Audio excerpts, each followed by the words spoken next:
Hi, I'm Adobe Certified Instructor Dave Kelly, and this is the second course in a series of free courses on things in Lightroom nobody tells you about. In this course, I'll show you how to import and organize your images, making them easy to find all at the same time. And then I'll show you how to find any image that you've imported into Lightroom and how easy it is to reorganize your catalog. The first thing you should know about Lightroom is that when you install the software on your computer, the application itself goes in the panel with all the rest of the applications on your computer. And when you go to import your images the first time, if you don't tell Lightroom exactly where you want them, Lightroom will import them to Pictures or My Pictures, depending on whether you have a Mac or a PC.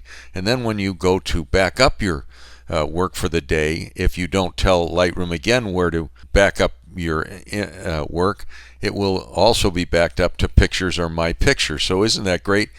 Everything is in the same place on your computer, and when your computer hard drive crashes, you lose everything. So my first advice to you is to get two external hard drives, one to which you will import your images in Lightroom, and the second one is where you will back up your images when you're done working for the day.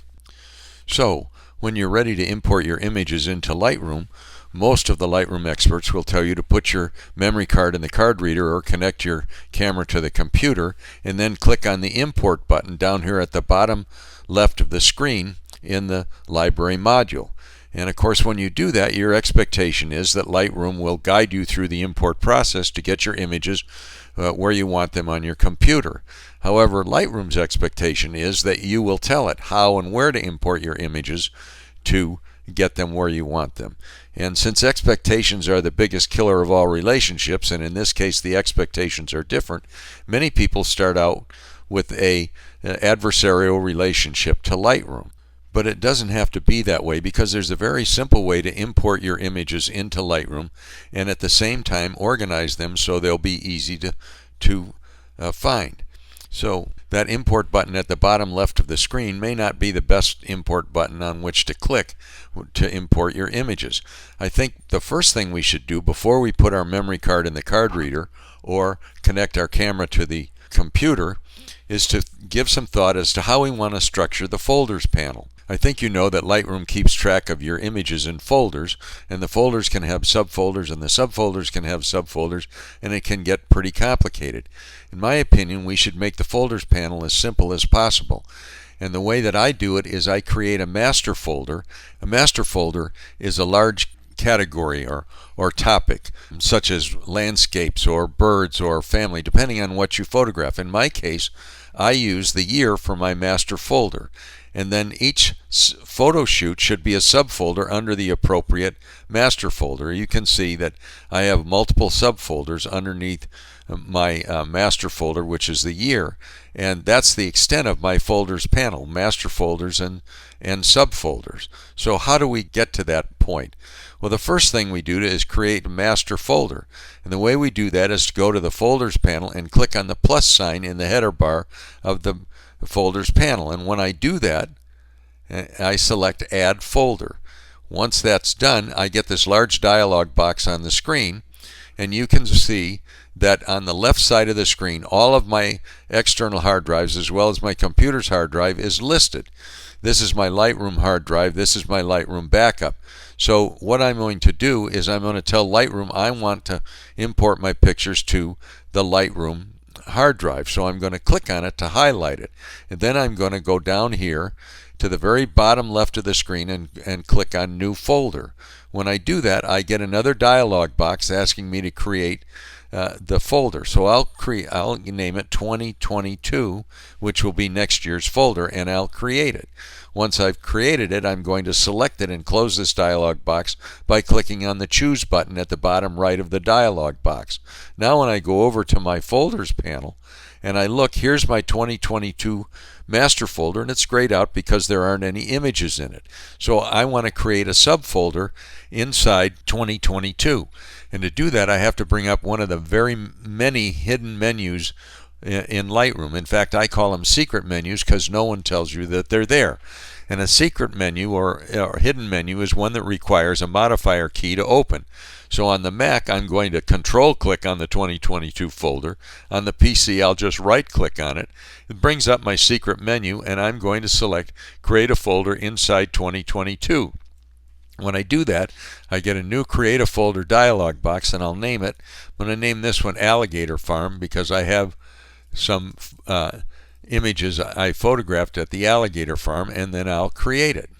So now when I look at my 2022 folder, I can see that my alligator farm is also grayed out underneath the 2022 folder because there's no images in it. So what I want to do now to get my images in it, I'm going to bring up the secret menu again by control clicking on alligator farm, and from the menu that appears, I'm going to say import to this folder. When I do that, the import dialog box opens. And if we look at the top right of the import dialog box, you can see that Lightroom knows that my images are going to be imported into the Lightroom external hard drive, the 2022 master folder, and the alligator farm.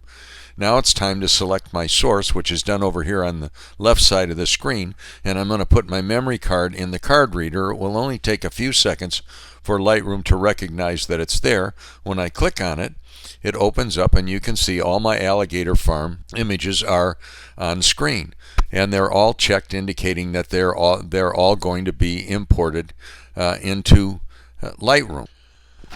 I'm going to go down here and uncheck all of them because I only want to import just a couple of them. So we'll pick these two to import. I'll check them, and they're ready to be imported. So the next thing I have to do is decide how I want to bring them into Lightroom. Either copy as DNG or copy are my only two choices when working from a memory card. I'll choose copy because I don't want Adobe to convert my files to DNG. If the images are on my computer but not on the Lightroom hard drive, I can select move, and they'll be moved and imported. If they're on the Lightroom hard drive but not in Lightroom, I can select add, and they'll just be added. So the next thing I have to do is decide how I want to handle the previews as they come in. The default is minimal, and that's certainly the fastest way to bring your images into Lightroom. However, they come in as JPEG images, which are small previews, and they have to be converted back to RAW files when they're moved into the develop module. Embedded with Sidecar is the one I use. It takes advantage of the preview that's created by the camera. You can convert them to the Adobe standard preview if you want to. Again, I don't like Adobe converting my images until I'm ready.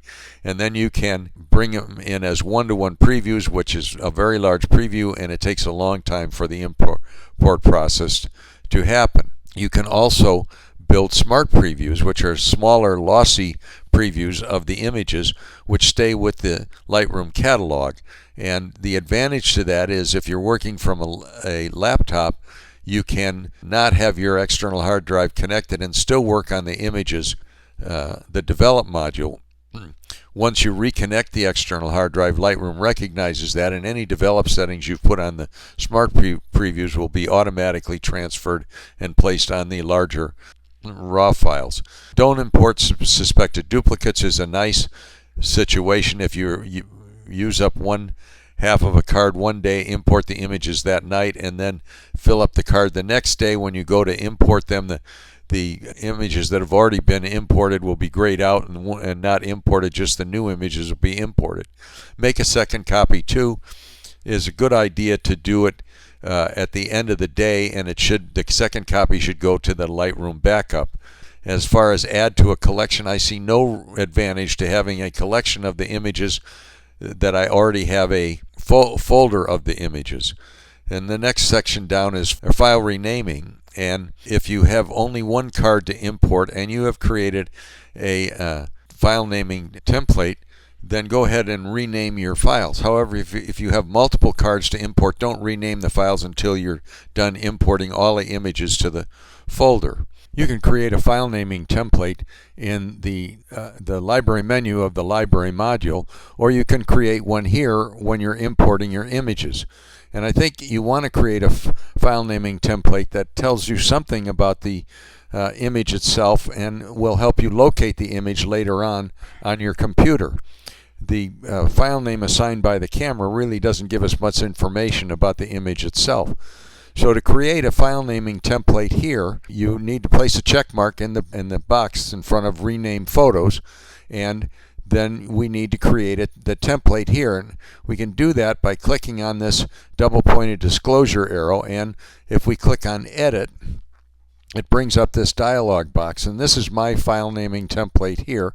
Since all my folders are in a year master folder, I start with a 2-digit year, and the way I did that was simply to open up the date section, select 2-digit year, and insert it, and then I put an underscore just to separate things. The next thing I want is the custom text, and the custom text is going to be the name of the subfolder where the image resides. And then I put another underscore and then add a 4-digit sequence, and the sequences are here. Doesn't have to be 4 digits, it can be any kind of a sequence that you want. But the reason I do it this way is because if I'm working on a slideshow or any kind of a presentation that is going to be made up of images from different folders on the computer or subfolders on the computer, and I decide that one of the images needs a little bit more tweaking in the develop module, I can look at the file name of it and I know exactly where it is on my computer. I can go to it, select it, and bring it into the develop module and put the new develop settings on it. So once I've got my file name the way I want it, I go up here to the preset blank at the very top, click on the double pointed disclosure arrow on the right side, and select Save Current Settings as a new preset. When I do that, it asks me to give the new preset a name and create it. I'm not going to do it. This one's already got a name. And then once I've done that, then I just select the Done button here, and now I've got a file naming template that can be used to rename my images during import. The next panel down is Apply During Import. And Lightroom ships with a whole lot of developed presets, and by default it says none in this blank up here for the developed presets. If you click on this double pointed disclosure arrow, you can see there are user presets, third-party presets, and so forth that Lightroom ships with. All you have to do is select one of the presets and it'll be applied during this import. I usually don't apply presets. So the next section down is the metadata section, and I think this is an important section because I think you'd like to get your copyright and contact information embedded into the images as they're imported.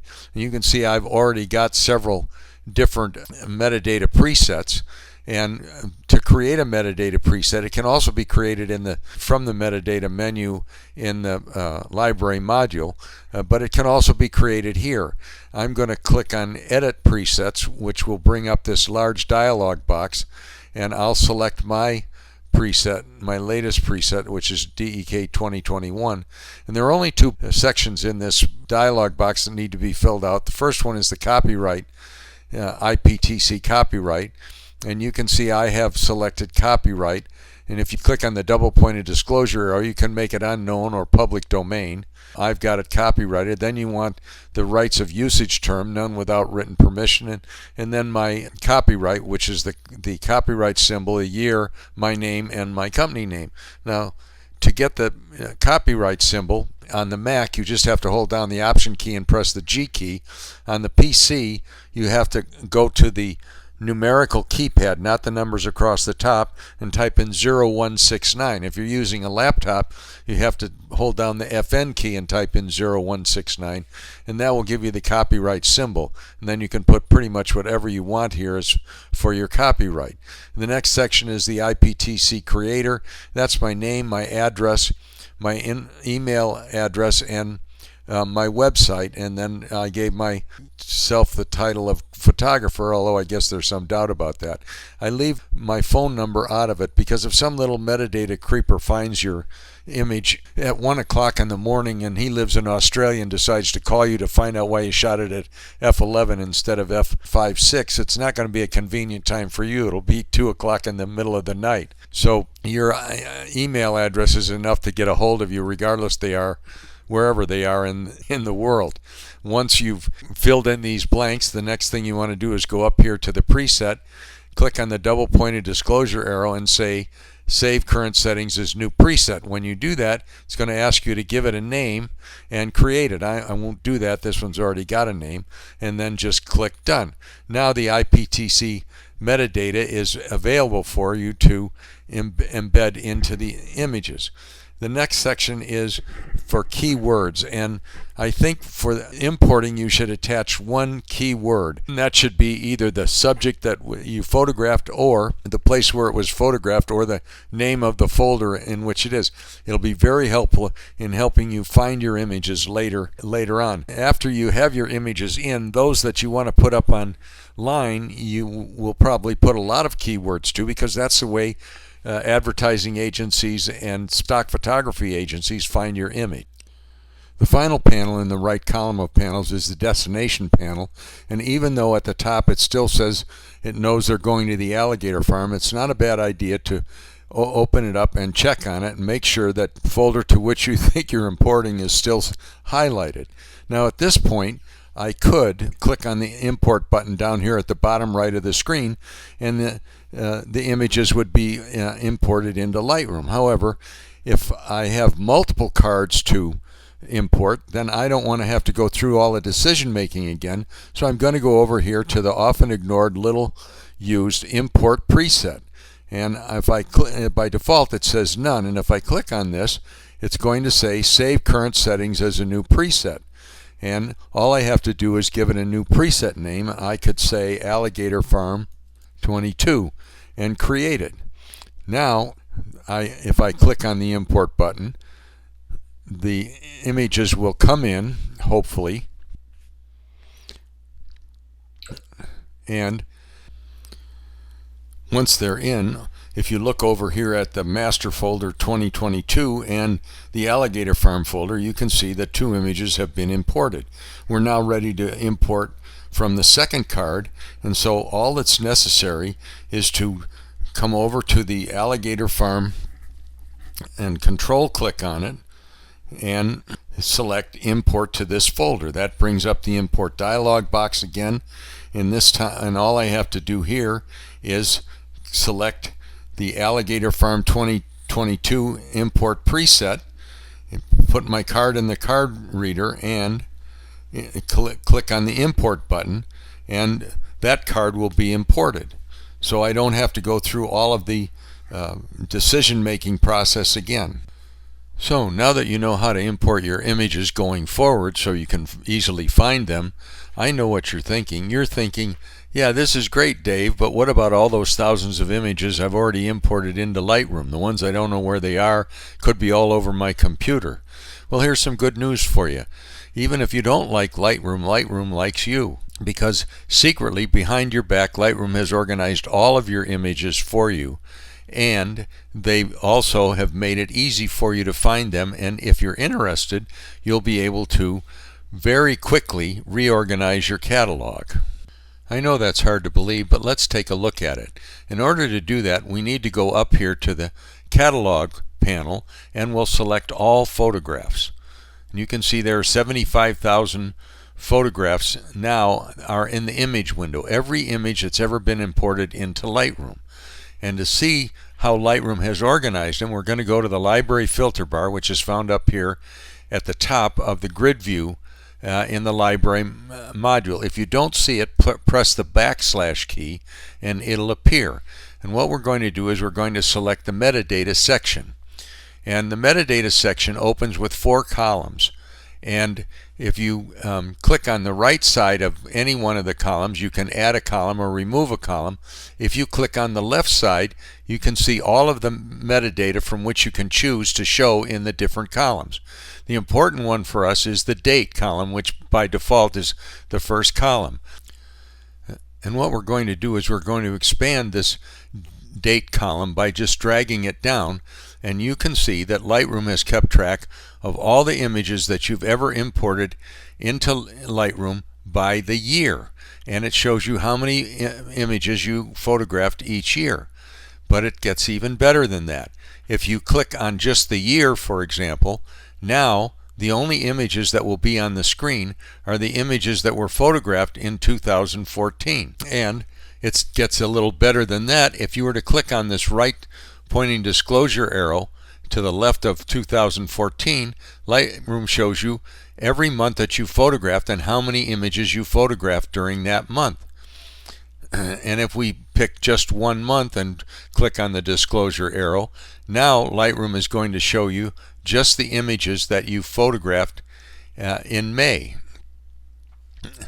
and as well as the days of the month that you photographed and what date it was and how many images you photographed on each day. So if we click on just one of these dates, it shows you only the images you photographed on the 22nd of May 2014. Those are the only ones that are on the screen now. And guess what? It gets even better than that. If you were to click on just one image and bring up the secret menu or open the photo menu by control clicking on it, one of the choices that you have is Show in Finder. And if you click on Show in Finder, Lightroom will show you exactly where that image is on your computer. You can see that in this case it's in a file called Black Bears that was taken in 2014. Here's the best thing about it is this shows you not only where the image is but where the folder is. So if you wanted to reorganize your catalog, all you would have to do would be, if you had a Bears folder, you could just take this folder and drag it to wherever the Bears folder is. If you have a situation like I've got here with the master folder the year, all you would have to do is drag the Black Bear folder to that year and then go to the next folder and drag that folder to the year. You'll be reorganizing your catalog. I realize it's a pretty labor-intensive thing, but nobody said you had to do it in one day. If you chose to do it, you could take 1 month and just say, this month I'm going to reorganize 2014 or whatever year you want to start with. So Lightroom has done a terrific job of helping you keep track of your images and help you reorganize your catalog if that's what you want to do.